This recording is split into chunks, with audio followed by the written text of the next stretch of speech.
नमस्कार, मेरा नाम गौतम है और जनलेख के इस मंच पर आप तमाम दर्शकों का एक बार फिर से अभिनंदन है। आज मैं फिर से कानून की बात में विनोद कुमार सिंह जी के पास आया हूँ।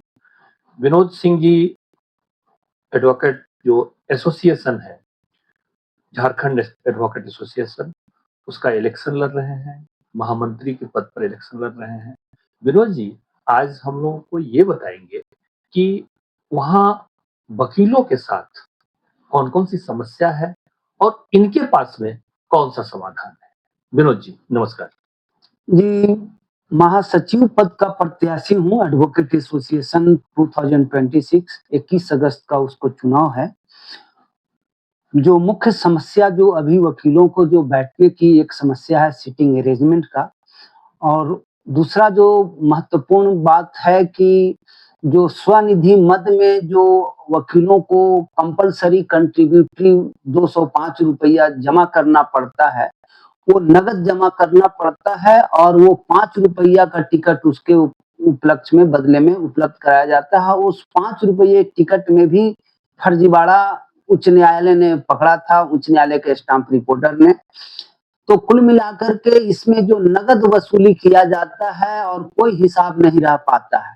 इसलिए पहला काम होगा कि इस लूट को रोकना और इसमें डायरेक्ट जो स्वनिधि मद का जो अकाउंट खुला हुआ है बैंक में, उससे यूपीआई मोड में या स्कैनर से या गूगल मीट से जो भी या बैंक में पैसा जमा करके उसको ऑनलाइन किया जाएगा। तो उससे ये जो लूट हो रही है, जो अनियमितता हो रही है उस फंड में, उस पे रोक लगा दूंगा।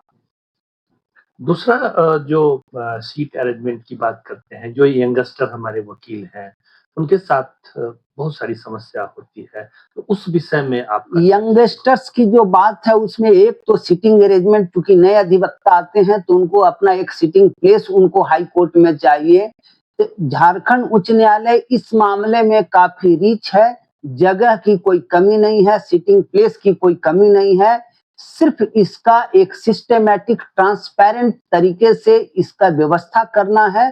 तो जनरल सेक्रेटरी की हैसियत से मैं विधि न विक इस समस्या का समाधान कर दूंगा। दूसरा बात, जो नए लोगों के साथ नए अधिवक्ताओं जो स्पेशली जो फर्स्ट जनरेशन लॉयर होते हैं, उनके साथ ये समस्या होती है कि उन्हें लॉ जर्नल्स एंड लाइब्रेरी की उतनी ज्यादा सहूलियत नहीं रहती है, लेगेसी में नहीं पाते हैं। तो उसके लिए आज के डेट में फिंगर टिप्स पे सारे ऑनलाइन लॉ जर्नल्स हैं, उनका एक आईडी पासवर्ड उपलब्ध कराएंगे हम अपने मेंबर्स को। तो उसके माध्यम से वो अपने आप को इनरीच करेंगे, केसेस की तैयारी बढ़िया से करके कोर्ट को परिपर असिस्टेंट दे पाएंगे।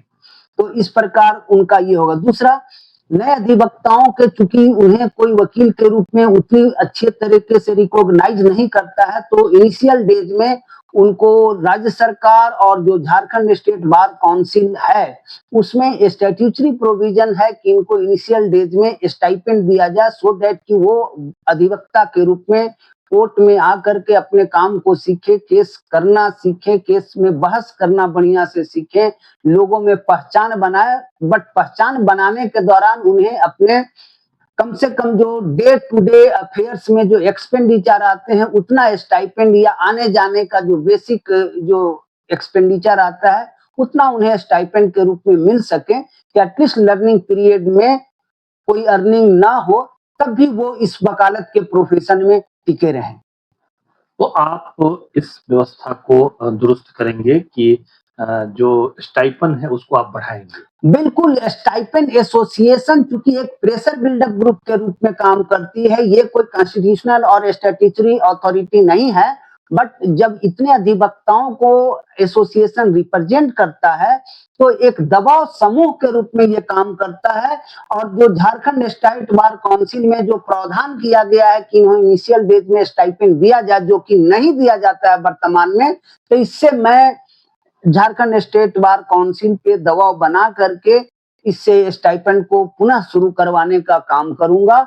और झारखंड सरकार ने भी नए वकीलों के लिए स्टाइपेंड की बात कही थी अपने चुनावी घोषणा पत्र में, उससे भी दबाव डाल करके उससे मैं उपलब्ध करवाने का प्रयास करूंगा। धन्यवाद विनोद जी, आपका बहुत-बहुत आभार, बहुत-बहुत धन्यवाद। फिर मिलेंगे हम लोग और फिर नए विषय को, नए चिंतन को आपके सामने साझा करेंगे। तब तक के लिए नमस्कार, धन्यवाद।